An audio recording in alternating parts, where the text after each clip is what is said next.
বর্তমানে সময় এবং শ্রম বাঁচাতে অনেকেই ৩-৪ দিনের খাবার একদিনেই রান্না করে ফ্রিজে রেখে দেন। তবে এমন কিছু খাবার রয়েছে যা রান্না করার পর পুনরায় গরম করা উচিত নয়। এই বিষয়ে বিশেষজ্ঞরা বলছেন, বারবার গরম করার ফলে কিছু খাবার বিষে পরিণত হয়ে ক্যান্সার সহ মারাত্মক স্বাস্থ্য ঝুঁকি সৃষ্টি করতে পারে। শেখ তাসফিয়া করিম জানাচ্ছেন বিস্তারিত। বারবার গরম করার ফলে কিছু খাবারের পুষ্টিগুণ নষ্ট হওয়ার পাশাপাশি নানা রকম রোগের ঝুঁকি বেড়ে যায়। তাই কিছু খাবার কখনোই দ্বিতীয়বার গরম করে খাওয়া উচিত নয়। চলুন জেনে নেওয়া যাক সেসব খাবার সম্পর্কে। ভাত অনেকেই দ্বিতীয়বার গরম করে খান, তবে ভাত দ্বিতীয়বার গরম করে খেলে হতে পারে ডায়রিয়ার মতো ভয়ঙ্কর রোগ, সঙ্গে বেড়ে যেতে পারে বমি বমি ভাব। বিশেষজ্ঞদের মতে ভাত যত ঠান্ডা হয় তাতে তত ক্ষতিকর ব্যাকটেরিয়া জন্মায়। সেই ঠান্ডা ভাত যখন আবার গরম করা হয় তখন ওই ব্যাকটেরিয়ার প্রভাব বেড়ে যায়, ফলে তা শরীরে নানা রকম রোগের জন্ম দেয়। বিশ্বের অন্যতম জনপ্রিয় পানীয় চা।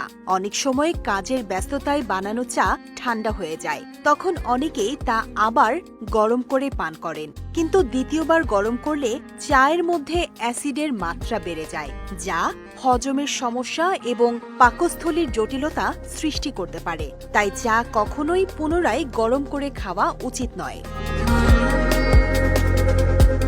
রান্না করা আলু দ্বিতীয়বার গরম করলে এর পুষ্টিগুণ নষ্ট হয়ে যায় এবং দীর্ঘ সময় কক্ষ তাপমাত্রায় রাখলে তা বিষাক্ত হয়ে উঠতে পারে। তাই আলুর তরকারি বা আলু দিয়ে তৈরি কোনো খাবারই বারবার গরম করে খাওয়া উচিত নয়।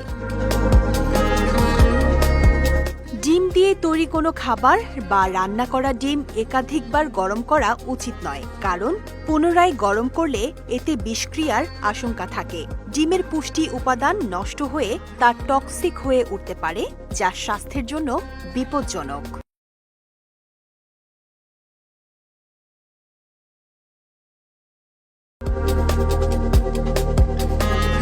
বিশেষজ্ঞরা জানান, পালং শাক একাধিকবার গরম করে খেলে শরীরে কার্সিনোজেনিক প্রোডাক্ট বা ক্যান্সার সৃষ্টিকারী উপাদানের পরিমাণ বেড়ে যায়। এর ফলে স্বাস্থ্যের নানা ধরনের সমস্যা তৈরি হতে পারে। এছাড়া এই তালিকায় রয়েছে রান্নার তেল, মুরগির মাংস ও মাশরুম। এসব খাবার পুনরায় গরম করে খেলে তা থেকে টক্সিন উৎপন্ন হয় এবং ব্যাকটেরিয়ার জন্ম হয়, যা শরীরের জন্য অত্যন্ত ক্ষতিকর। শেখ তাসফিয়া করিম, বিজয় টিভি, নিউজ ডেস্ক।